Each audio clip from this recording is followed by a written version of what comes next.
My ex-mother-in-law insults me over my job and my body. My husband is on her side, so I decided to end our marriage. This is a long rant, so sorry in advance for how long this is. I'm pissed and just need to vent. My ex-husband, Bill, and I chose to end our marriage amicably. There was no cheating or anything like that. There was just too much stress due to some issues that happened. Feel free to read my previous posts on my profile for that debacle. And we both decided that it was for the best. I seem to be a magnet for insane people. My mother, ex-friend, her mother, Inkels. My life is fucked up sometimes.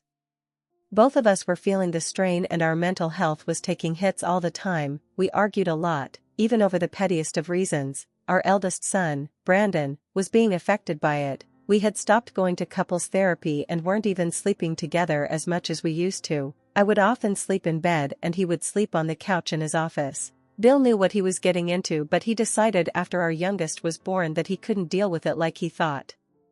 After talking about it and trying to come up with solutions, we chose to end our marriage. It hurt and broke our eldest son's heart, but we agreed to stay friends, and so far it has been working out fine. He's still in our lives, has a room for our kids at his place, and takes our eldest to school every morning and visits a couple of days out of the week. He and I have lunch twice a week to talk about the kids and keep each other updated. We're a divorce court judge's wet dream. It was the best decision we made, at least I thought so. I moved me and the boys into a 2-bedroom apartment and I am working full-time as a bartender at a gentleman's club. I love my job. I've only been there a few weeks and I am making good money, close to $1,000 a week just in wages and tips, so with alimony and child support, we're sitting pretty. I am trying to lose weight so I can become a dancer at the club. I'm doing the keto diet and going to the gym regularly. I'm shedding the pounds I want to lose and I am already down a dress size. I have always struggled with my weight. I was never overweight but not exactly skinny. I am white but I have what some call a ghetto booty. The women in my family always had big hips and big boobs and big thighs. I am also using a waist trainer to help with my figure and posture. I do my hair and makeup and go to work looking and feeling like a movie star. I have long dark hair and green eyes. I started getting spray tans when we moved to this city and I have fallen in love with it. I feel good about myself for the first time in years and I am an ever-evolving work in progress. I am what you would consider to be a mutt as I have a lot of different cultures in my bloodline, mostly German. I have to brag here that even Bill turns his head whenever I walk into the room and tells me he regrets not having me in bed whenever he wants. I admit it, I get a little satisfaction from that. I used to dress super frumpy and didn't bother much beyond a shower and brushing my teeth. I also want to add that I never attended college. Bill is tall with a deep olive complexion with jet black hair he keeps slicked back, a full beard he keeps short and large golden brown eyes. He dresses well, he has an ass that makes me drool. He has always been in good shape and since our move here, he has gone to the gym to stay fit.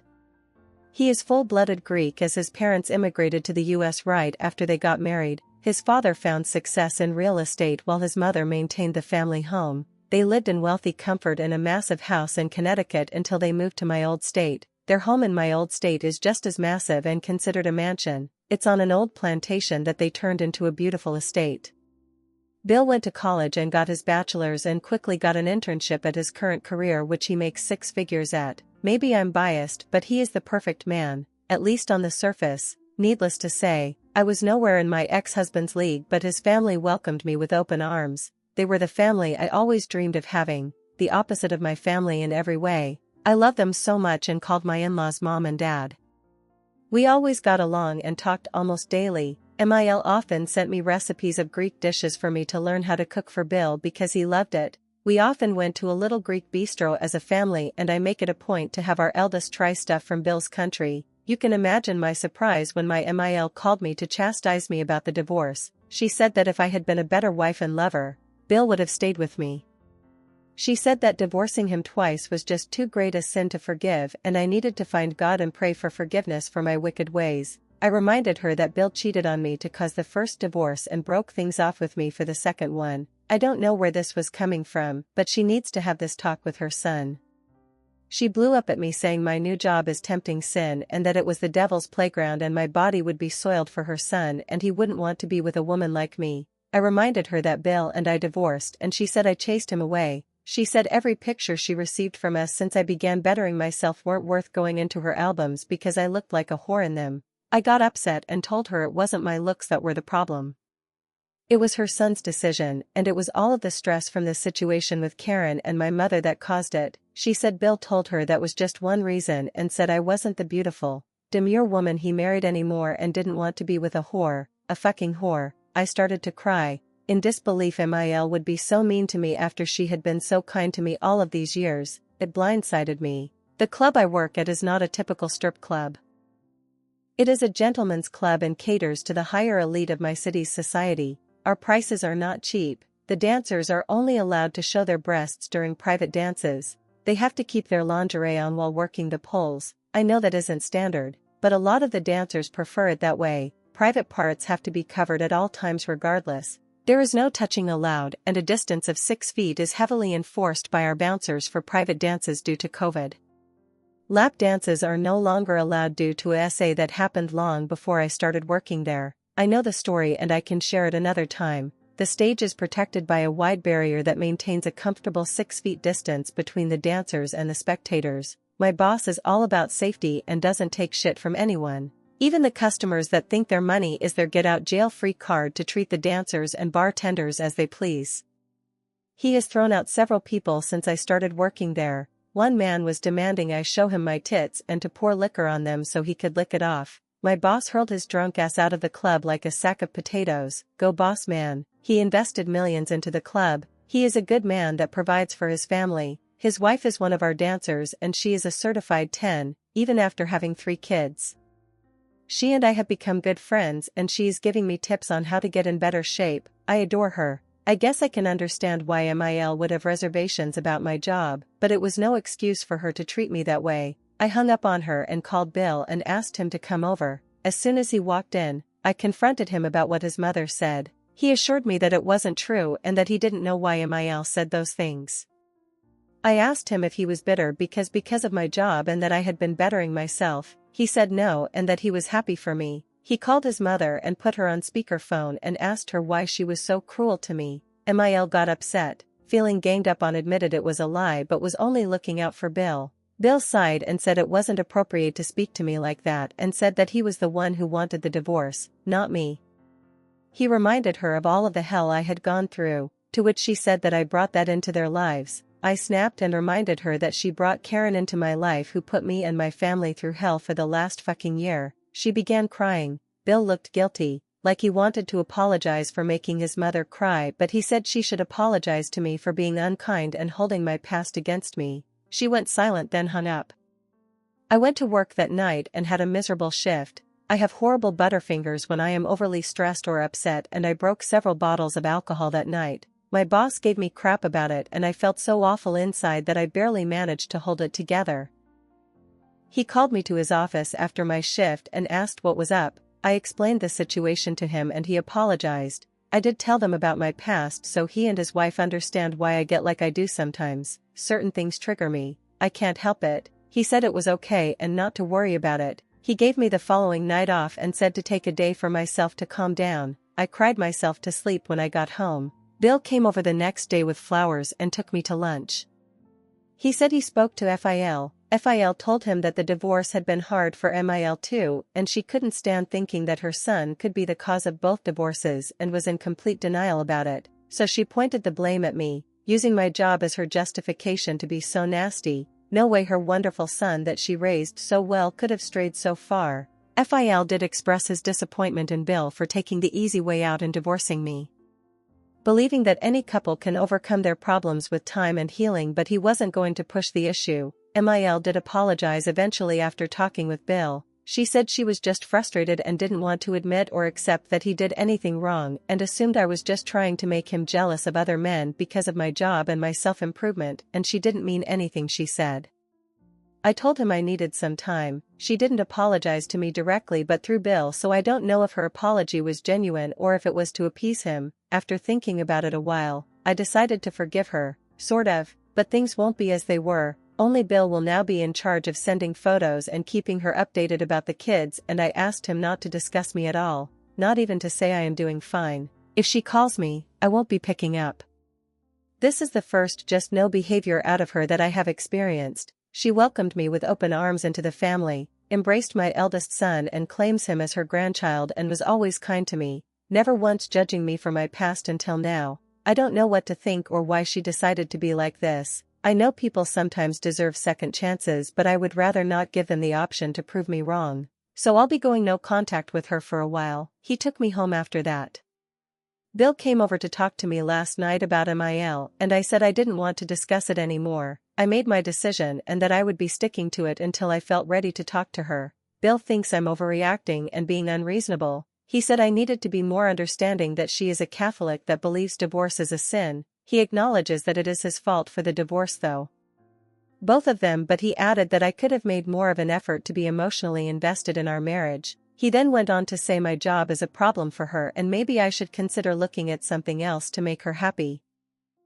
I saw red. I got pissed and told him to pound sand. My job makes me happy and that is all that matters. I don't care if MIL has a problem with it. I don't care if he does either. It's my life. He chose to leave, not me. I won't be told what to do by anyone. My job provides for me and my kids and keeps a roof over our heads. I reminded him that his alimony and child support, while appreciated, isn't needed and I can manage alone without his help, even with 2 fucking kids. I won't apologize for my job. I also won't apologize for bettering myself and finally finding the self-confidence I didn't know I had. And I won't apologize for his fucking mistakes, first the cheating, then deciding his wife's trauma was too much of a stressor on his fragile existence. I won't roll over for anyone ever again. I then said that I'm not his fucking wife anymore, so he and his mother don't get a say in what I do. I then told him to get the fuck out. I won't let people walk all over me anymore, not even Bill. I don't know if I am overreacting, but I don't think I am. This man came into my life and took me and my son into his family. He adopted my eldest as his own and rescued him when he was kidnapped by my psycho-fucking mother. We had a child together. I found out he was cheating on me for an entire year with some shameless bitch at his job, and I took him back and married him for the second time after forgiving him. Then his mother brings another psycho into my life and I am the one having to deal with it. I had my body picked apart and ridiculed. My privacy was violated. I was threatened and my marriage was tested, but he blames me for the breakdown on our marriage because I wasn't emotionally invested enough. I did the damn best I could. I worked hard, maintained the house and took care of our kids. I never asked for anything for myself and always put him and my kids before me, but I am to blame. Yeah, fuck that. I don't owe anyone shit. Update. Hey, Reddit fam, I wanted to come on here and give a little update into everyone going on. For the people new to my story, I am a magnet for entitled, shitty and psychotic people. I don't know what it is about me that draws them in, but they flock to me like moths to a flame. My mother is Beelzebub for those who know me. In my last post, you all read how my ex-in-laws and ex-husband, Bill, showed up to my job during the biggest event of the year. I am an exotic dancer and bartender at my current job. My ex is bitter that I am now in the best shape of my life and I look damn good compared to when he and I were together. I am dating an amazing guy named Kyle and my kids are doing great. Onto the crazy. So after my ex-in-laws were banned from my job, I sought the counsel of an attorney. I didn't want to wait it out anymore in hopes that they would just go away like I have in the past. I'm going for the jugular with this, so to speak. I filed for an emergency restraining order, citing my kids and I aren't safe around ex-MIL and ex-husband. Ex-FIL is just a shell that lets ex-MIL get away with shit and doesn't put her in her place. My RO was granted temporarily within 24 hours, thanks to all of the evidence I was able to provide. My ex-in-laws and Bill both were served that very same day. We had a hearing on the 23rd, where I was able to plead my case and the judge got to see all of the evidence I had proving why Bill and my ex-MIL are dangerous for me and my kids. Ex-MIL tried to pull a classic tactic of crying and wailing whenever I talked, so the judge would have to stop the proceedings to tell her to shut the fuck up. Eventually I got through what I wanted to say and showed what I wanted, then ex-MIL and Bill were given the chance to say their piece. Ex-MIL shushed Bill and completely stuck her foot into her mouth by blabbering on about religion and how God is judging me for not coming home to my husband's rule. The man is the Lord, while the woman is the subservient slave to his will, and I will burn in hell for not honoring our marriage. The judge reminded her that Bill and I are legally divorced, and ex-MIL shouted at him that no power on earth has the right to sever a marriage that is morally and spiritually binding forever. I was chosen to be Bill's wife by God, and I will honor it or there will be consequences. The judge asked her what she meant and XMIL tried to play coy and said OP will see. The judge then asked Bill to say his piece. Bill looked uncomfortable. He tried to stand up but XMIL grabbed his arm and told him to sit down. The judge threatened to hold her in contempt and she let go, grumbling at him. Bill then he stood up and moved away from XMIL. He started ranting about how crazy she is and that he didn't want to be there. He thought he could manipulate me into sleeping with him, but he got tossed out on his ass when he tried and he gave up then and there. XMIL is the one that is doing all of this and he wants no part of it anymore. His life is ruined because everything he has done has been in an attempt to appease her and it has blown up in his face. He then begged the judge to uphold the RO because XMIL has told him that she plans to hurt me if I didn't comply with her demands. He said she was dangerous and unhinged and suggested she needed some kind of psychological help. XMIL was fucking speechless but one couldn't deny the look of absolute guilt plastered on her face. Turns out she does need psychological help. XFIL stood up and asked to say a few words. The judge agreed because he looked to be entertained by the three-ring circus playing out in front of him. XFIL went up to stand beside Bill and confessed to the judge that XMIL is suffering from the effects of dementia and it has been a closely guarded secret between them for the past 2 years. XMIL was receiving treatment but stopped when Bill and I moved away from the old state. Since then she has gotten worse and he fears what she will do if left allowed to roam free. They have always been religious but when XMIL stopped treatment, she began experiencing psychotic episodes and delusions of grandeur. He also confessed that if I had agreed to let them take my youngest to Greece, XMIL had no intention of bringing him back. My jaw hit the floor. XFIL looked at me and pleaded for forgiveness for not putting a stop to the insanity sooner.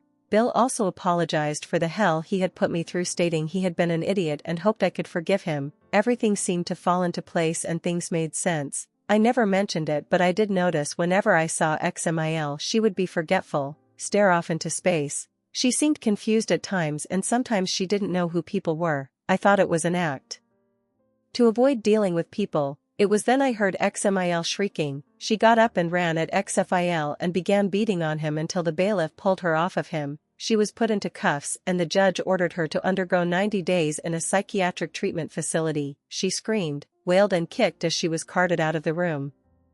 The RO was granted for a year. I was completely numb and had no reaction when the verdict was given. I was confused and gobsmacked out of my fucking mind at what all I had just heard. I almost don't believe it even happened and wondered if that edible I ate beforehand to calm my nerves was fucking with my head. I spoke to XFIL after court. He is taking Bill back home to the old state to help him get back on his feet.